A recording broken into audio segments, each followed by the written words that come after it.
E aí, sétimo ano, como vocês estão, meus lindos?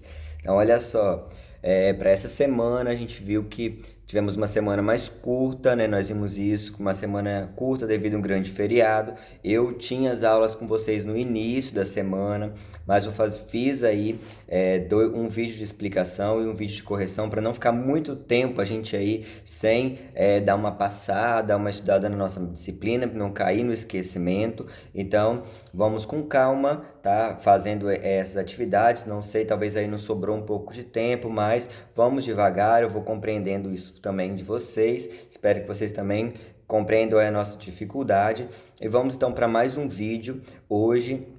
Nesse segundo vídeo, então, da semana, nós vamos fazer aí a correção das atividades que eu passei para vocês por e-mail, não é isso? Foram duas atividades para essa semana. Uma delas, né, mesmo não tendo aquelas aulas todas disponíveis aí conforme o horário de vocês. Uma delas era para assistir o meu vídeo, não é isso?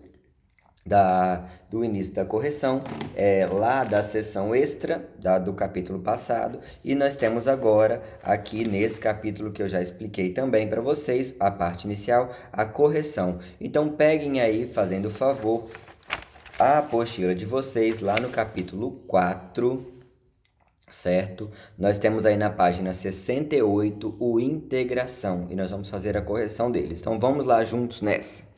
Aí na integração, o texto começa falando um pouco sobre os recifes de corais. E o grande problema que esses recifes de corais vêm enfrentando ultimamente, né? Enfrentando aí problemas com aquecimento global, poluição da água, é, destruição pelo próprio homem, né, em ir no local e retirar corais, retirar peixes, a caça, né, a pesca predatória aí ocorrendo nesses locais. Então isso vem fazendo com que ocorra uma grande destruição desses ambientes que são importantíssimos para o planeta e também para principalmente para a vida aquática, né? Porque eles são os corais, na verdade, eles são grandes berçários, locais que os peixes vêm para se reproduzir, são locais que eles vêm aí para nidificar, locais que eles vêm para obter o alimento, né? Então, eles são de uma importância muito grande, esses corais, para a vida, então, dos oceanos. E aí, né, ele no texto fala também que eles são, competem com as florestas tropicais como as maiores biodiversidades do planeta, né? Biodiversidade, maior local de vida diversa, de espécies distintas. Fora que grande parte desses corais ainda nem foram estudados, porque através do estudo desses corais pode-se desenvolver novos medicamentos, novas substâncias aí que podem ser utilizadas para o nosso bem, certo?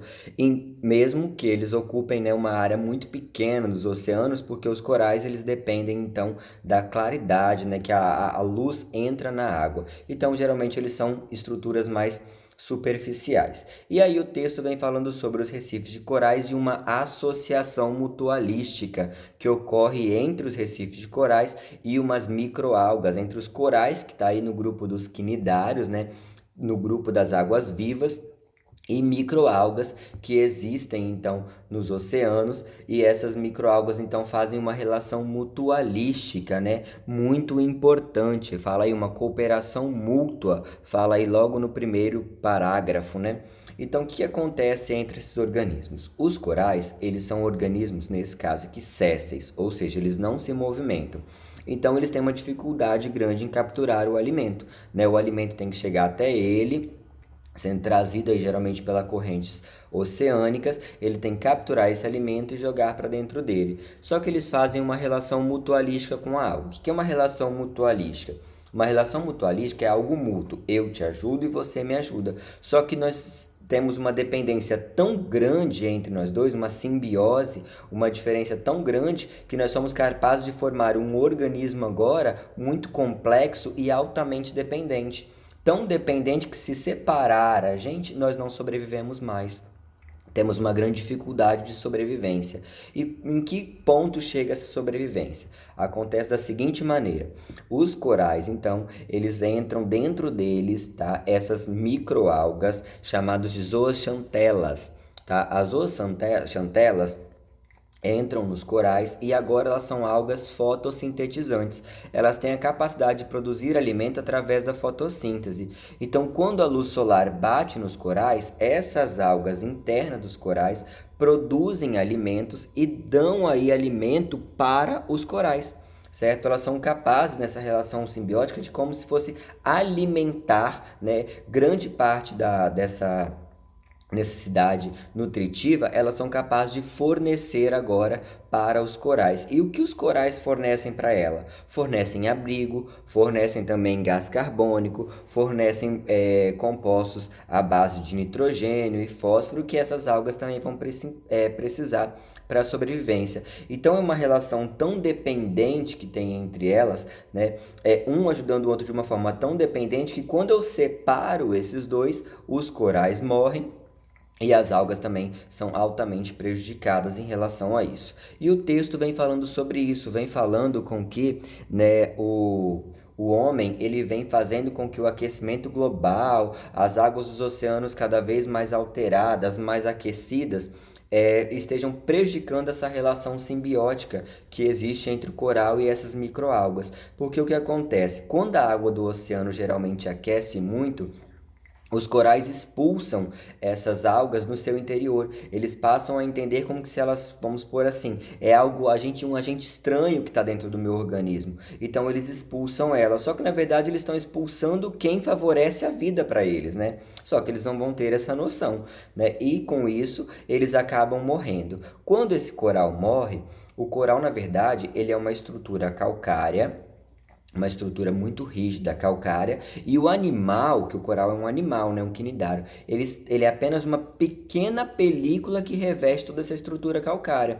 E à medida que ele vai crescendo, ele vai depositando mais cálcio aí, carbonato de cálcio e tudo mais, ele vai então aumentando o seu tamanho e com isso o coral vai revestindo toda essa estrutura que vai crescendo. Quando a gente pega na praia aquelas gorgônias, né, é uma estrutura branca, esbranquiçada, a gente vai aqui no nosso litoral, a gente acha muito, parecem pedras. Se você olhar de pertinho, tem um monte de desenhozinho, risquinho nela. Aquilo são deposições de coral que antes existia aí um coral que vivia em volta dessa estrutura calcária e que agora ele morreu. Quando ele morre, a parte, né, como se fosse carnosa dele, a parte do animal apodrece e agora sobra apenas aquela estrutura calcária e branca, e por isso então que a morte dos corais é chamada de branqueamento dos corais, certo? Que está lá no final do texto integração, certo? E o que causa geralmente essa morte dos corais, né? O branqueamento dos corais, os corais são organismos muito sensíveis, animais sensíveis e dependem dessas algas. Então, pode ser aí um aquecimento da água do oceano, uma poluição, pode gerar também outros, vazamento de petróleo é muito comum, a pesca predatória pode prejudicar isso também, né? A própria entrada de seres humanos nesses locais, nesses recifes, né? A extração de muitas coisas que tem aí no seu interior podem prejudicar então e causar o branqueamento dos corais, ou seja, a morte desses corais. E aí ele faz uma pergunta, em sua opinião, já sabe que é uma resposta pessoal, eu vou apenas comentar isso, mas é sua opinião. Existe relação entre o aquecimento global e o fenômeno de branqueamento dos corais? Em caso positivo, como que é essa relação? Eu tenho que lembrar o seguinte, que quanto mais gás carbônico o homem joga na atmosfera, através da queima dos combustíveis fósseis, como por exemplo o petróleo, o homem faz com que o planeta aqueça cada vez mais, porque a radiação solar, ao entrar em contato com esse carbono na atmosfera, o carbono retém o calor, então forma um efeito estufa e a nossa temperatura aumenta. Ah, professor, mas então vai aumentar por quê? Da onde que vem esse carbono? O carbono proveniente de combustíveis fósseis vem lá do petróleo. Então vamos voltar um pouquinho aí, ó. O petróleo é formado por organismos que foram aí soterrados, né, e viraram o petróleo. Então nós somos formados por carbono, as plantas, os animais formados por carbono. Quando no passar de milhões de anos soterrados, esse carbono se transformou em petróleo. Então, o petróleo é carbono. Quando eu retiro agora esse carbono na forma de petróleo lá do subsolo, lá das zonas pré-sais, por exemplo, e trago para a atmosfera, ao colocar fogo, ao botar esse petróleo em combustão, como por exemplo ocorre no interior de um carro, o petróleo queima. Na queima ele reage com o oxigênio e libera o CO2. Então vai ficar o gás carbônico, né, chamado de dióxido de carbono. Quando agora esse dióxido de carbono é jogado na atmosfera, a radiação solar vem, bate na molécula de dióxido de carbono e o CO2 tem a capacidade aí de aquecer, ele fica um gás quente e ele permanece aqui quente, ele não deixa a radiação vir, bater na Terra e ser refletida como deveria ocorrer normalmente. Então as nossas noites elas são muito quentes. Ah, mas isso é verdade? Aquecimento é... Quando a gente pega, por exemplo, olha os planetas, né? Mercúrio, Vênus, Terra, Marte. Qual o planeta mais quente do sistema solar? Não é Mercúrio, que é o mais próximo do Sol. Mas assim, o segundo planeta, Vênus, porque Vênus tem uma camada de grande concentração de gás carbônico. Então, o gás carbônico retém tanto calor que faz com que ele seja muito mais quente do que o próprio Mercúrio, que é o planeta mais próximo do Sol. E isso a gente considera então o nosso planeta também. Quanto mais carbono eu tenho na atmosfera, mais o planeta aquece. Mais o planeta aquece, mais a água dos oceanos aquecem, mais derretimento de calotas polares, e aí vai, né? Uma coisa desencadeando a outra, e isso está afetando automaticamente nas águas oceânicas e, consequentemente, eu tendo uma maior concentração também de carbono no meu oceano, eu tenho um aquecimento dessas águas. Então, é a sua opinião, mas a gente tem que lembrar o seguinte, que quanto mais eu jogo o CO2 para a atmosfera, mais gás carbônico eu estou tendo na atmosfera, mais as temperaturas ampliam, aumentam, certo? Então, com o aumento da temperatura, eu tenho um aumento das águas oceânicas que causam aí, então, a expulsão dessas algas no interior dos corais e automaticamente eu vou desencadear a morte desses corais, certo? Lembrando que é a sua opinião e aí fica a seu critério. Se você não acredita, se você não considera isso, não tem nenhum problema, coloque aí a sua opinião. Que propostas, segunda, poderiam ser sugeridas aos governos e cientistas para evitar a perda de biodiversidade dos recifes de corais? Quais propostas nós poderíamos fazer então aí para que os corais fossem preservados? Políticas que protegessem mais, né, esses locais, evitar a pesca predatória, evitar a poluição marinha, seriam. Não preciso colocar todos não, tá? Então, ó, evitar a pesca predatória, evitar a poluição marinha, políticas mais rigorosas, né? Com multas mais elevadas, prisões, se fosse o caso, para quem destruísse, quem poluísse os ambientes, uma maior cuidado, né, no vazamento de petróleo, por exemplo, uma fiscalização maior, exigir maior segurança em relação a isso. A queima também excessiva de combustíveis fósseis para evitar a liberação de gás carbônico. Então, são N atitudes aí que nós podemos tomar para evitar que os corais então sejam extintos, né, e passem por esse processo de branqueamento de corais. Nós temos aí a Austrália como uma das grandes barreiras, né, a maior barreira de coral do mundo, que está passando por processo de branqueamento de corais cada vez mais intensos, né? Gigantescas áreas diariamente, mensalmente, anualmente estão sendo aí totalmente branqueadas. É você passar num dia, você vê toda aquela coloração, né, provocada aí pelas microalgas no interior dos corais, aquelas cores bonitas, muita vida, muito peixe, tudo desenvolvendo cada vez mais, e daí uma semana você passa e você vê como se fosse um cemitério, apenas aquelas estruturas dos corais rígidas, brancas, né, e nem vida, nenhum peixe, nenhum animal, nenhuma tartaruga mais nesse local, porque acaba toda a vida desses ambientes, certinho?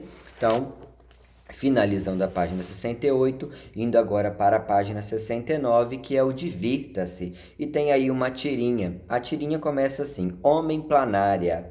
Se cortarem meu braço, nasce outro no local. E do braço cortado nasce outro corpo. Aí um monte de planária juntos. Ontem eu caí numa turbina de avião. Significa o quê, né? Que ela foi toda triturada e desses vários pedaços que foram triturados, novas milhares planárias aí se desenvolveram. De acordo com a tirinha, qual é o tipo de reprodução usado pelo personagem que condiz com a planária? Qual é a reprodução? É a reprodução assexuada por regeneração, certo? Então a planária, ela se regenerou o corpo. Então a reprodução é assexuada por regeneração. Coloquem aí, assexuada por regeneração.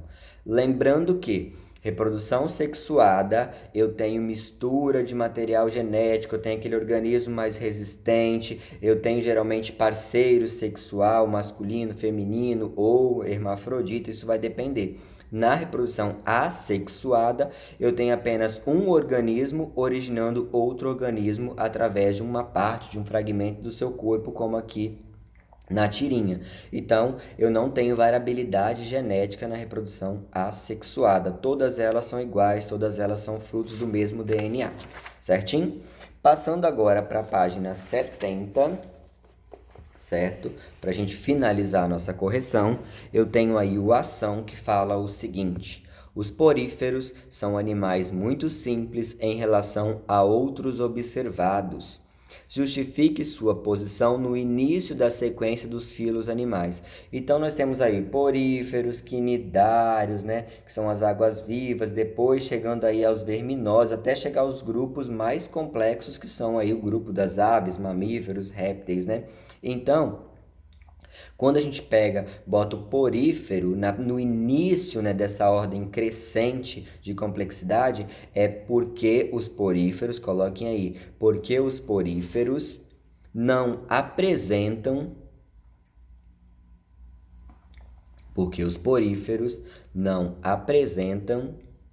sistemas, vírgula, todas as suas funções vitais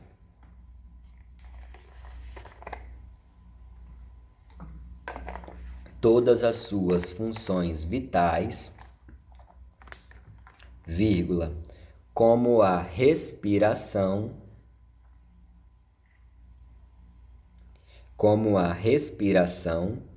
vírgula, excreção,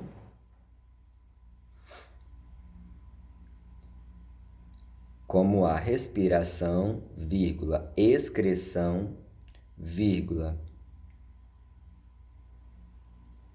digestão,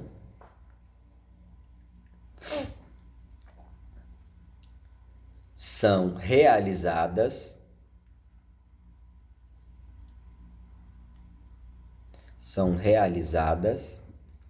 isoladamente pelas células.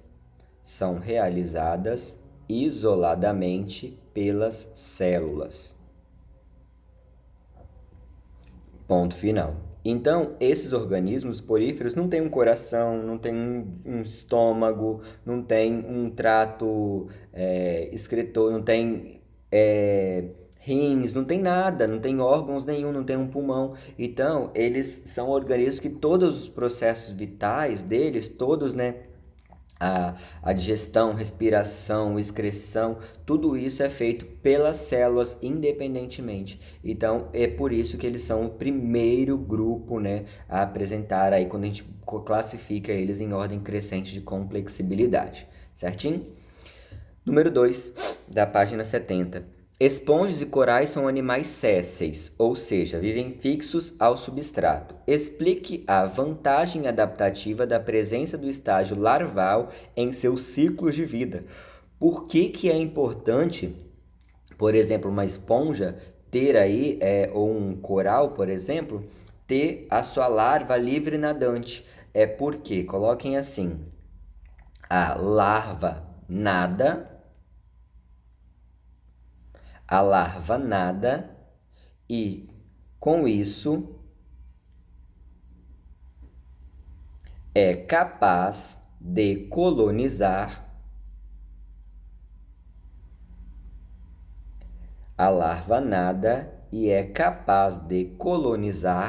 outros ambientes onde não existe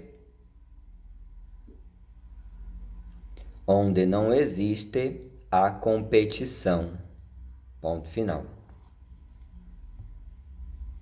O que isso quer dizer? Se eu tenho aqui umas esponjas, as esponjas estão aí filtrando a água que tem em todo aquele no local, no entorno. Se cresce uma nova esponja do lado, ela vai estar competindo. Ela está competindo por espaço, está competindo pelos nutrientes que estão aí na água. E isso faz com que ocorra uma dificuldade muito grande na sobrevivência. Fora que eu preciso de espaço para crescer outros organismos, eu preciso de mais alimento nesse local. Agora, se a larvinha ela é capaz de sair nadando e ir embora e se fixar numa rocha distante daí, ela está fazendo o quê? Ela está fazendo com que agora ela não compete mais com os nutrientes, com o espaço da sua genitora, de quem produziu, né, a sua larva, da sua mãe, vamos assim dizer. Então, ela vai se agora abrigar longe de outras espécies, de outros grupos ou da própria espécie.